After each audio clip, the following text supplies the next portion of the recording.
Hey, Warpugs. So, this is a new channel that you guys are introducing me to that I have never seen before. This is Mitchmanix. Someone may pay to win the game, and it's hilarious. Um, Frankly, I'm not sure.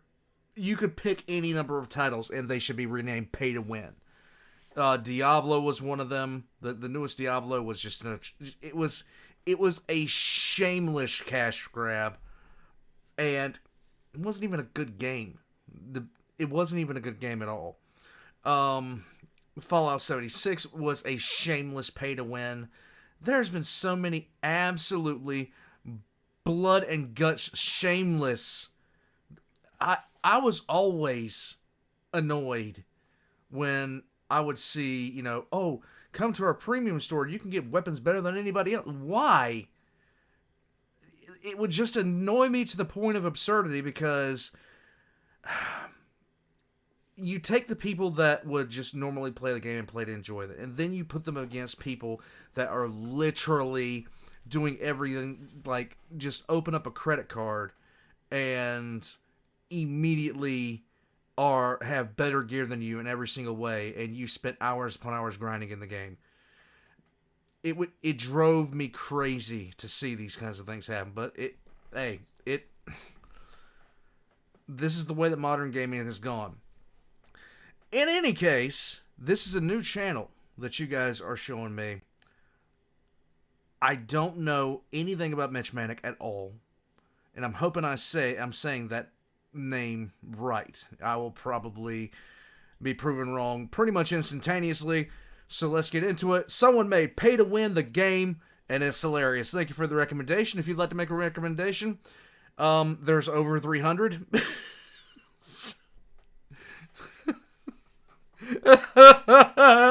Landscape ever more infected with tricks and systems to extract as much money as possible from its players. Let me rewind this because for some reason this was like up one. In a gaming landscape ever more infected with tricks and systems to extract as much money as possible from its players. The term pay to win has surfaced to describe games that grant the ability to gain an advantage or even power over fellow players. Another strategy that I'm hating is done by a game studio that I actually really love. They've made some excellent games that I play just way too much, and that's Paradox. I really get annoyed with Paradox when they do that kind of stuff, but in any case, let's go. Wielding the ultimate legendary item, the player's wallet, with the discussion/slap fight ever flowing around which systems and specific games fall under the pay-to-win umbrella. One game set out to expose the entire practice by being the most egregious of them all, built from the ground up to showcase not only pay-to-win in its purest form, but also interestingly some of the psychological trickery and bullbaggery behind it all. Wait, what does that say?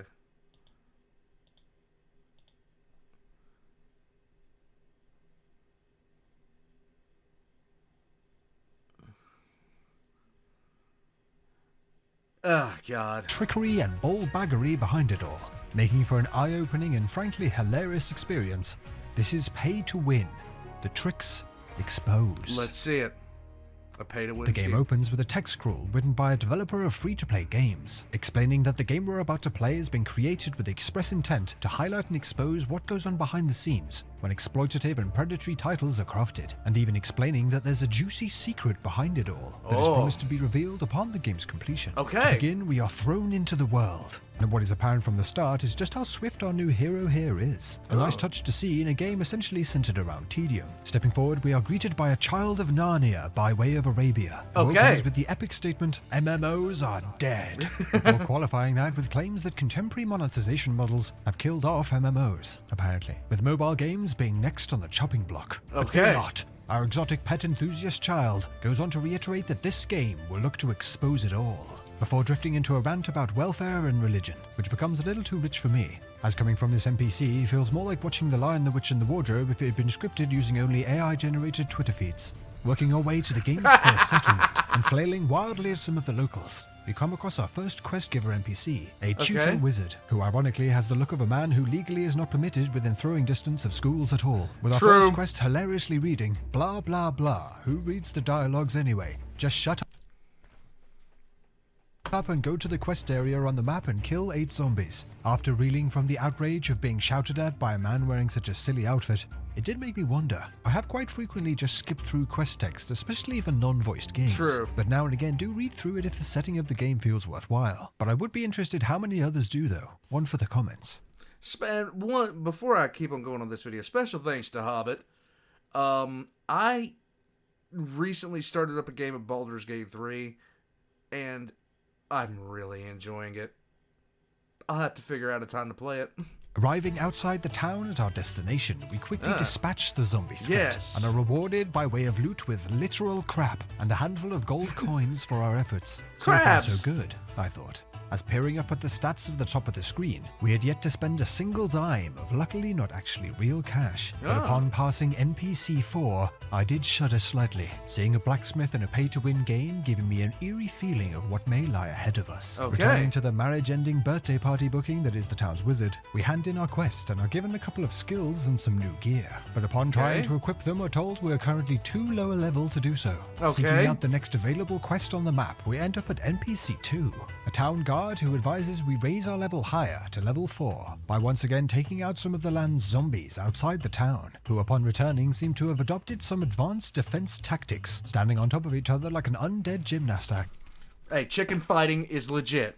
As our hero wastes no time cutting them down to gain much needed experience points, as well as it seems a smattering of additional gear that in its tooltip reveals that it is equipable by all except knights, with knight being at class. This being of course a highly relatable jab at MMO looting systems, with more than a few relatable occasions coming to mind. Undead hordes defeated, level 4 achieved, and new gear equipped.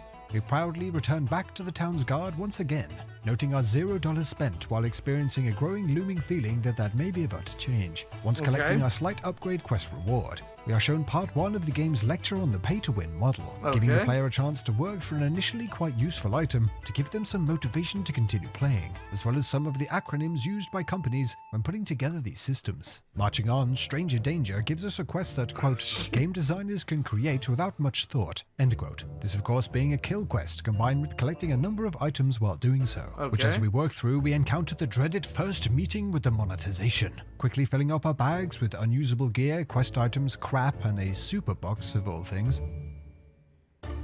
We are prompted to buy more inventory space, but resist we must. So after selling some junk off, managed to scrape by with no purchase necessary. The only bag here is the one with 1 point to me in it, I thought, before realizing just how stupid that sounded and vowing to make sure that I kept it out of the video. Yeah, I do this.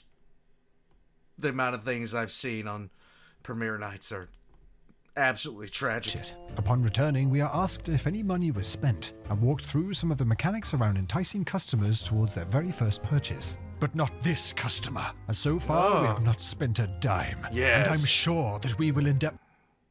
What's that? I need a key to open the super box. Oh, for f***'s sake. So yes, to progress, the first bit of money is spent, but making sure to go for the 90% off deal to give us the most bang for the buck, which on first glance looks like a steal, but it's just yet another cog in the machine for the company to do the very same. Funds in this pay-to-win game are added 10 cents at a time by clicking like a madman on the balance button, but being only 99 cents, we quickly get our gems needed for the key to our super box, that upon opening, to no one's surprise, simply contains another item that we are the wrong class to use. Next, we are tasked with crafting some potions, needing 3 ingredients to whip up each. 3 bully berries, 3 important ingredients, literally called that, and 3 sheet herbs. Swiftly snatching up the bullberries gathered from out in the plains, we turn to carving down some goblin_01 mobs to collect our important ingredients when this happens. Yes, we have been slowed to a crawl, after apparently the trial period for the speed feather running out. If we want to return to a humane speed, we will need to buy another. Staying strong, but slowly going mad. The final task was to get the sheet herbs from farming, which unlike the speed shenanigans I had seen coming. By collecting 3 seeds, we will inevitably need to farm beforehand, and avoiding the most likely the pay-to-win. Touché, silly pay-to-win game. Yes. Touché. After the game revealed the inner work. The initial purchase becomes a sunk cost that forces you to become more attached to the game. The higher sum of the cost, The harder. Kings Yes. at selling time to the player via these forms of purchases, and buckling under facing a 6-hour wait for all potions to finish, and having a movement speed slower than a bro on 420, spent $60 to get us through with a few gems to spare. It was all coming apart, I thought. But in hindsight, I had seen nothing yet. 2 more kill quests later, with the second querying whether story is even important at all in MMOs, and featuring a very kind halving of XP gained after completing our objective, as our 3 hours of full XP were up, with this being followed up with an explanation that such restrictions delay the overconsumption of content, due to the idea of if there's not something new the player will leave, and to put more of a focus on meaningless repetitive quests and chance-based games over story-rich elements and scenes, which lose a lot of their impact in the game after the first viewing. This is exactly the kind of crap that you see in modern MMOs today. This is the exact kind of crap. Another quest completed. We are given some new gear and are told to go and fight our first PvP battle, who, although actually an NPC, has laughably challenged us, despite being a lower level, and will clearly be simply... Okay. This is it. This is what I was talking about at the beginning. This is what I was talking about at the beginning. This is stuff that I've seen. It drives me crazy. Has of course upgraded their gear, giving them a far superior advantage. So we must now go do the same with our weapon to stand a chance against them, in a painful upgrade system that actually does a great job of emulating actual chance-based systems in MMOs, with chance boosters, items to keep the base item if you fail, and upgrade stones, of course, all costing a premium. This, I had to admit, is where my mission to spend as little as possible in the game started to go completely out of the window, reaching over $170, slamming my head against the chance-based system, with endless amounts of purchases made to ensure that I didn't have to start all over again. Slowly grinding away, little by little, getting closer to that coveted +10 sword. Failure after failure, until finally... it was complete. The secret that this game speaks of better be worth it. After a grind like that, I thought, with finally being able to equip this new deadly weapon, when... Exactly! Exactly! Oh, God. Enhancing the rest of the entire gear set took several hours of mindless grinding, grabbing the same materials backwards and forwards, trying to get it all upgraded, and made all the worse when once accidentally forgetting the item that stops the damn thing breaking when just about to get it all completed. This, as you can imagine, took the in-game money spent to insane levels, into the thousands, and when having to click at 10 cents a time, the items being far from the only things breaking, which would have been much funnier if I wasn't constantly reminded that this actually happens to people. It does! Spending their hard-earned money on... It's...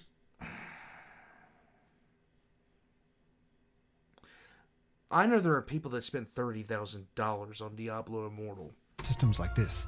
With this game even including the server-wide messages that I've seen in a whole host of games, alerting other players of successful upgrades to encourage more into diving into the dark depths of it themselves, with interestingly the game claiming that frequently a lot of these messages we see as players are actually completely fake, and don't actually reference real players at all, which makes me curious to check next time I'm wandering around in an MMO and I see this pop up, to test out that claim. So if you unlock something in an MMO and a random British guy starts talking to you, apologies in advance. Hours later, and a full set of upgraded gear equipped, we return to the PvP Challenger to get some much-earned vengeance. With now both a level and gear score advantage, surely now we... No.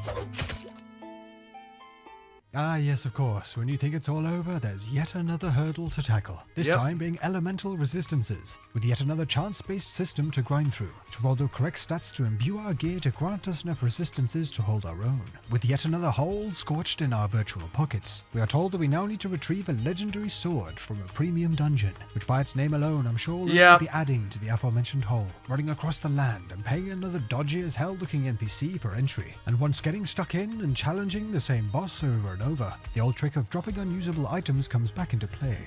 Oh my god.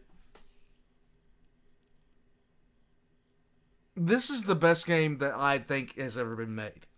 Because this shits over everything that they have done to gaming. And it makes me sad because I remember when games weren't like this.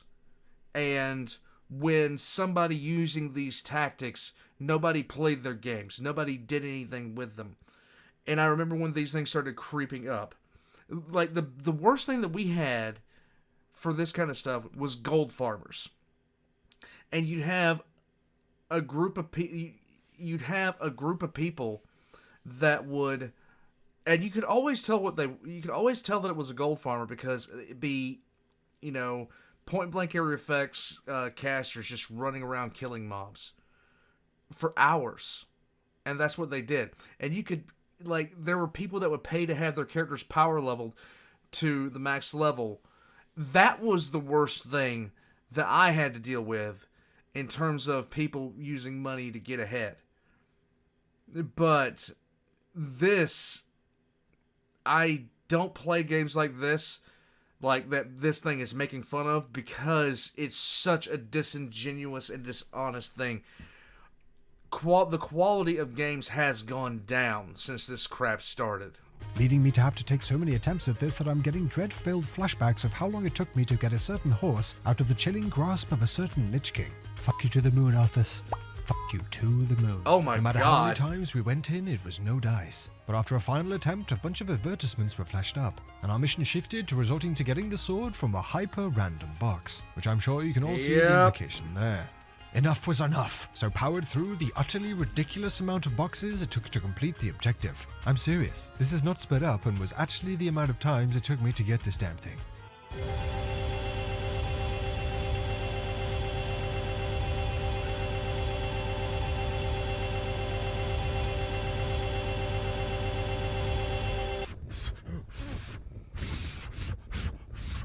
Of course, even after obtaining it, we were tasked with upgrading it, and also buying You're shitting me! To show off our superiority. We're then, as a victory lap, asked to run around the land to cut down players that had opted out of spending real cash, to drive the point home. Although while doing so, there were one or two that I did have a suspicion may have actually been in the store after all. With only one more task remaining. To clear up the unfinished business with the PvP Challenger. Yes. With after hours of mindless upgrades and bullshit, thousands of dollars spent, and an index finger that would make even Quasimodo dry retch. Finally defeating the horned bastard. And with that completing the game. To have the secret, mentioned at the beginning, finally revealed. Now, it is time to reveal the secret. Let's see it.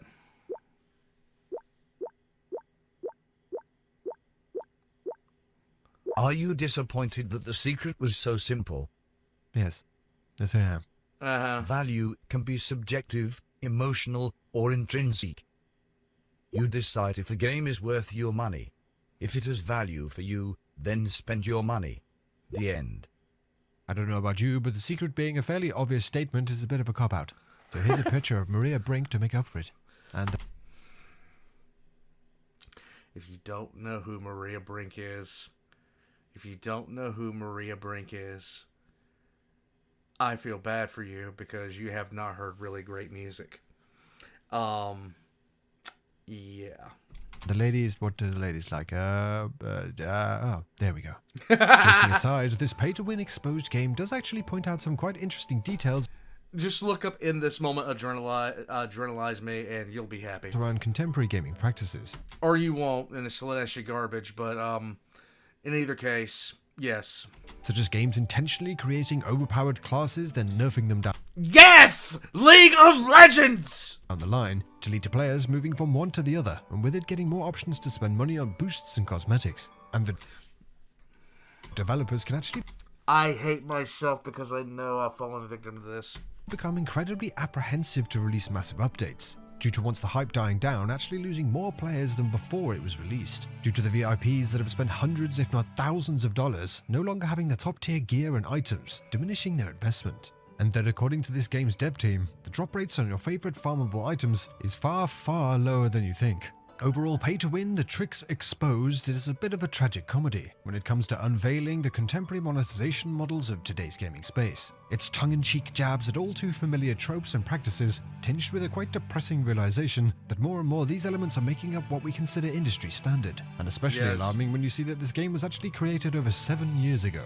Although at the same time, things aren't quite as doom and gloom in some areas that the game may want you to think. At least as far as I'm concerned. Not yet. And on that note, it would be great to get your thoughts on this down in the comments. Please consider dropping a like on the video if you enjoyed it, and show that subscribe button who's boss. Yes! Oh, so much more coming up on the channel. I want to give a massive shout out to the channel members who help in supporting the channel. If you're interested in joining as a channel member for all sorts of perks, including exclusive...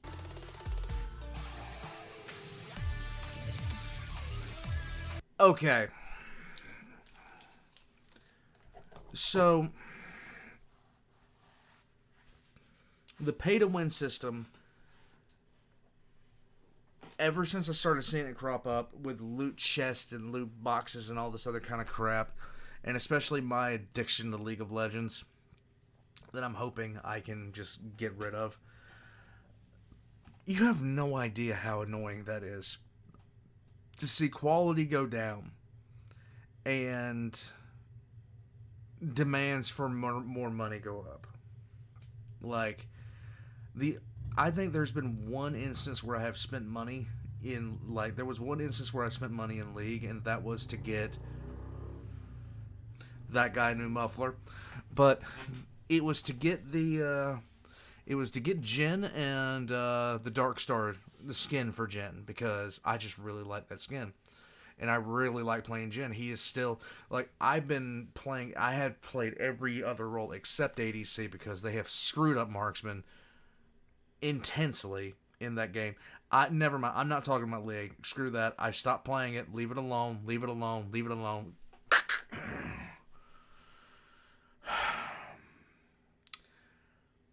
Everything about this, everything that this game mentioned, all these methods they use to entice people in, to get them to go in and do this kind of stuff, I've seen all this just before, in game after game, and as soon as I start seeing that pay to win model come up, I'm out of it. I'm out of that game.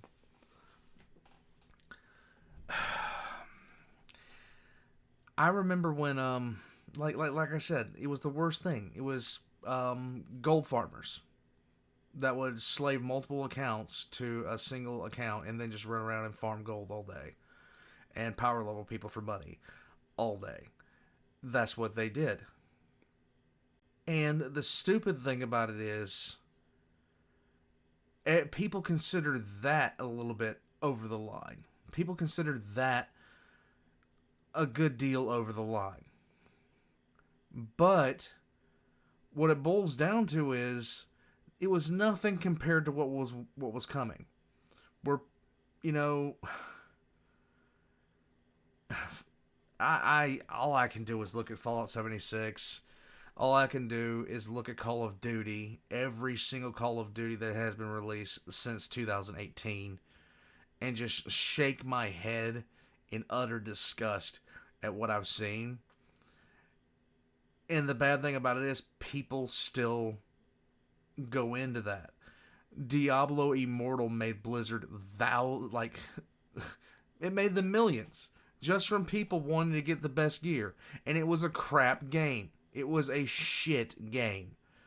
The same thing with pretty much every mobile game that has been made.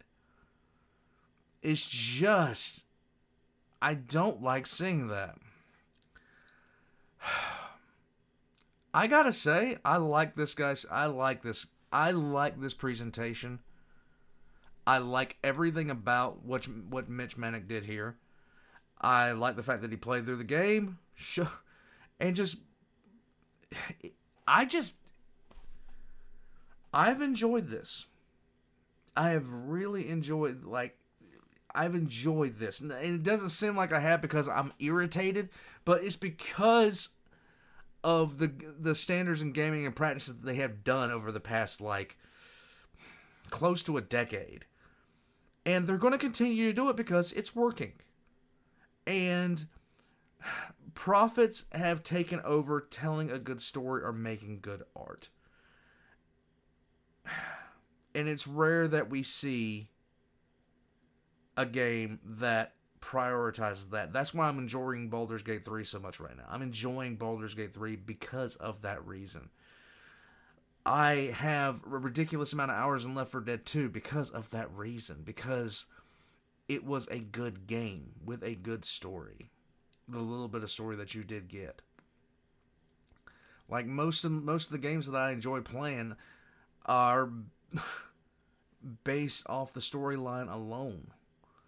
And then, of course, you have Paradox games, which Paradox will release a completely incomplete game, and then you completion by DLCs that cost $19. And it's basically just a few more UI buttons and things like that. I'm done. I'm out. Guys, Mitchmanix links are in the description down below. Go check him out. If you want to see more stuff from him, put in the request and hear my sobs of just utter horror as the request line continues to grow. I'm going to head out. I hope you guys have a great night. And I'll catch you guys next time. I was a kid of the 90s. Mario didn't have a pay-to-win option.